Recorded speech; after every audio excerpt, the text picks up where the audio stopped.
तो भाइयों Mabrook Mabrook, इस्लाम माकाचेव ने अपना वेल्टरवेट टाइटल डिफेंड कर लिया है अगेंस्ट इयान मचैडो गैरी। ये विन उतनी डोमिनेंट तो नहीं थी जितना इस्लाम प्रेडिक्ट कर रहे थे, बट ये बंदा तो अनस्टॉपेबल लग रहा है। पहले तो भाई ने लाइट वेट में ऑलमोस्ट सबको निपटा दिया, फिर वेल्टरवेट टाइटल शॉट में जेडीएम को डोमिनेट कर बना डबल चैंप। अब इस विन और टाइटल डिफेंस के बाद एंडरसन सिल्वा का 16 फाइट विन स्ट्रिक का रिकॉर्ड भी तोड़ दिया है। आज के वीडियो में बात करेंगे यूएफसी 330 के मेन और कोमेन इवेंट के बारे में। कौन सी फाइट रही फाइट ऑफ द नाइट और किन फाइटर्स की हुई जेब गरम विद परफॉर्मेंस बोनस, और इस्लाम ने पोस्ट फाइट प्रेस कॉन्फ्रेंस में कौन सी गुड न्यूज दी। मेरा नाम है राहुल और आप देख रहे हैं ऑक्टाजोन। चलिए स्टार्ट करते हैं विदाउट वेस्टिंग एनी टाइम।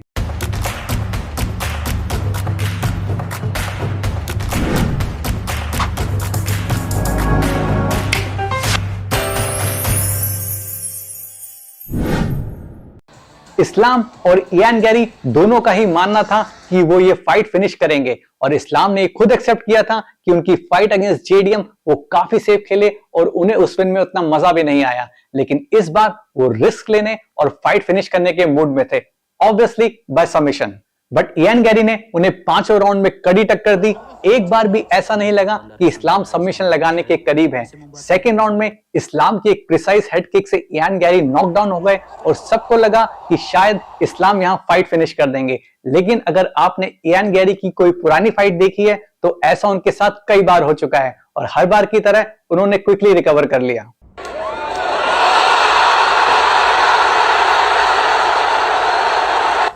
यार पता नहीं, मुझे कुछ ऐसा लगा कि इस फाइट में ना तो इस्लाम ने और ना ही इयान गैरी ने अपनी बेस्ट परफॉर्मेंस दी।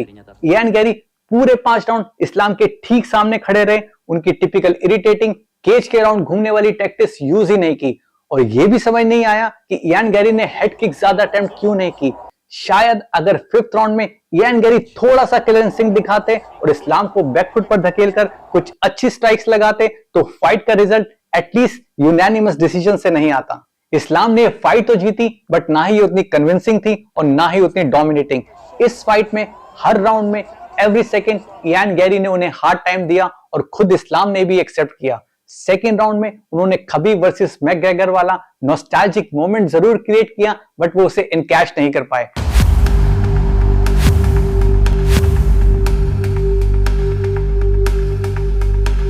फोर्थ राउंड तक इस्लाम को शायद लग रहा था कि 3-1 से वो फाइट में लीड कर रहे हैं, बट उनका कॉर्नर इंक्लूडिंग खबीब उतने कन्विंस नहीं थे और वो चाहते थे कि इस्लाम को हर कीमत पर 5th और लास्ट राउंड को अपने नाम करना ही होगा, नहीं तो शायद रिजल्ट कुछ और भी आ सकता है।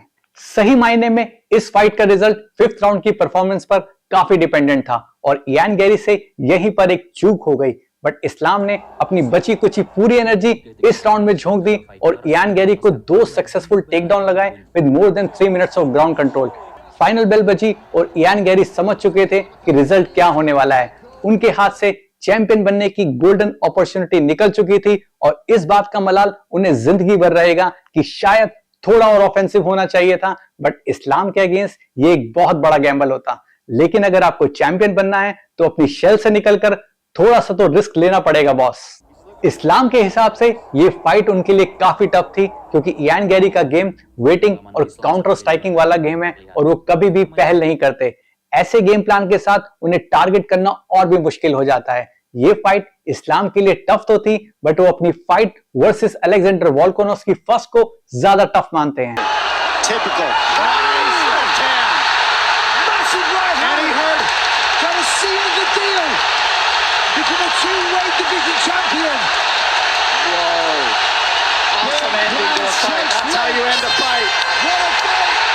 हार के बाद भी इयान गैरी ने अपनी गुड बॉय वाली इमेज मेंटेन की और इस्लाम और टीम खबीब को प्रेज भी किया।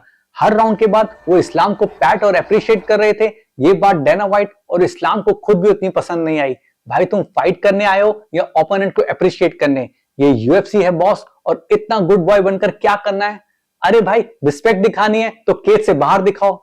एनीवे, इयान गैरी अपनी परफॉर्मेंस से सेटिस्फाइड लगे और थोड़ा बहुत तो उनको भी अप्रिशिएट करना बनता है यार। इस्लाम के अगेंस्ट पूरे 5 राउंड, वो भी विदाउट एनी डैमेज, ऑसम। चलो अब थोड़ी सी स्टैट्स की बात भी कर लेते हैं। इस्लाम ने इस फाइट में टोटल 15 टेकडाउन अटेम्प्ट किए, बट 7 ही सक्सेसफुल रहे। टोटल ग्राउंड कंट्रोल टाइमिंग रहा 12 मिनट 30 सेकंड का। वहीं जेडीएम के अगेंस्ट ये था 19 मिनट और 10 second.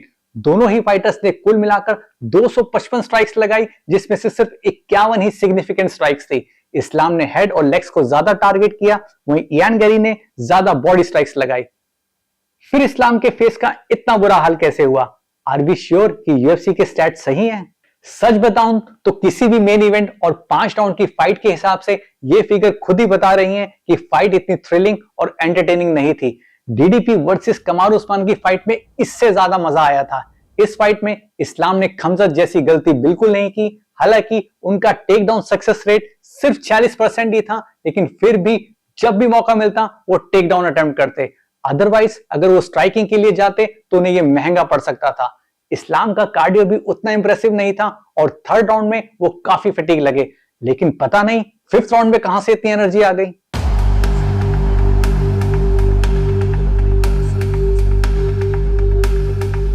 Post fight press conference में इस्लाम ने गुड न्यूज दी है और वो शायद अपनी नेक्स्ट फाइट टारगेट कर रहे हैं इन दिसंबर और January before February due to holy month of Ramzan.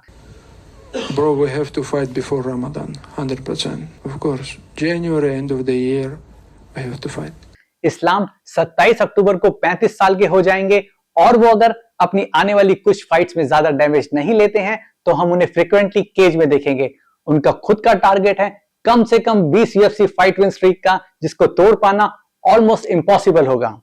और जो उनके नेक्स्ट चैलेंजर हो सकते हैं वो थ्रेट कम और कॉमेडियन ज्यादा लगते हैं। Nutella boy Carlos Prates and Michael Morales, ये दोनों केज के अंदर जितने डेंजरस हैं उतने ही फनी और इंटरेस्टिंग है आउटसाइड द केज। अब ये तो यूएफसी को डिसाइड करना है, बट मुझे लगता है क्योंकि Carlos Prates versus Ian Garry already हो चुका है तो शायद आने वाले मैचअप हो सकते हैं Islam versus Prates and Ian Garry versus Michael Morales.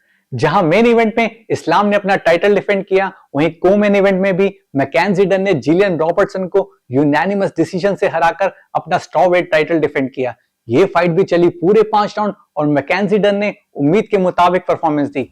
Fifth round को छोड़ दे तो हर राउंड में टेक डाउन्स लगाए और जबरदस्त ग्राउंड कंट्रोल दिखाया। डन ने सबमिशन अटेम्प्ट किए, बट जिलियन का ग्राउंड गेम भी बहुत स्ट्रॉन्ग है। अगर कोई नॉर्मल स्ट्राइकर होता तो ये फाइट सबमिशन से ही खत्म होती। जिलियन विमेन यूएफसी की सबमिशन क्वीन है, ठीक चार्ल्स ओलिवेरा की तरह। उन्होंने रिजिलियंस तो दिखाया, बट वो पूरी फाइट में कभी भी थ्रेटनिंग नहीं लगी। डन ने प्रूव किया कि वो ग्राउंड और फीट दोनों पर ही ऑफेंसिव और डेंजरस है, बट डन को थोड़ा सा रिग्रेट रहेगा कि वो जिलियन को सबमिट नहीं कर पाई। अगर उनकी जैंग वैली से नेक्स्ट फाइट होती है तो वो मैकेंजी डन का रियल टेस्ट होगा, क्योंकि विली ग्राउंड और स्ट्राइकिंग दोनों में ही स्ट्रॉन्ग और सुपर फास्ट है। Champion, which will just be absolutely massive for the sport here. Wow! Is this the moment? Oh my word! They're heavy knees. First minutes. This is not Weili. Zhang Weili makes history. अब बात करते हैं कि किस किस fighter ने उठाए performance of the night के बोनस। इस इवेंट में किसी भी फाइट को फाइट ऑफ द नाइट का बोनस नहीं मिला। लाइट वेट में जेलिन टर्नर को मिला परफॉर्मेंस ऑफ द नाइट का बोनस जब उन्होंने को फर्नांडिस को सिर्फ 39 सेकंड्स में नॉकआउट कर दिया। Middleweight underdog Dustin Stolsworth को मिला बोनस और Mansur Abdul Malik in second round. Catchweight fight में चार्ल्स जॉनसन ने थर्ड राउंड में एडवार्डो चैपोलिन को ट्विस्टर लगा के सबमिट किया। चार्ल्स जॉनसन को मिला परफॉर्मेंस ऑफ द नाइट का बोनस, बट मेरे हिसाब से ये bout fight of the night के लिए भी एक सही चॉइस होती। ये चैपोलिन का यूएफसी डेब्यू था और इस फाइट से सबको उनसे काफी उम्मीद थी। वेल्टरवेट बाउट में जरमाया वेस्ट ने थर्ड राउंड में इस फाइट में फेवरेट औरुल बाई को गेटिंग चोक लगा के परफॉर्मेंस ऑफ द नाइट का बोनस उठाया। तो भाइयों, ये था एक छोटा सा ब्रीफ ऑन यूएफसी 330 और जल्दी मुलाकात होगी नेक्स्ट वीडियो में या फिर शॉर्ट्स में। वीडियो अगर पसंद आया हो तो लाइक करो और शेयर करो। चैनल को सब्सक्राइब करना मत भूलना। Stay sharp, stay fit and keep watching Octazone. Thank you so much and have a nice day. हम तो छोटे लोग हैं, हम तो सिर्फ वीडियो ही बना सकते हैं।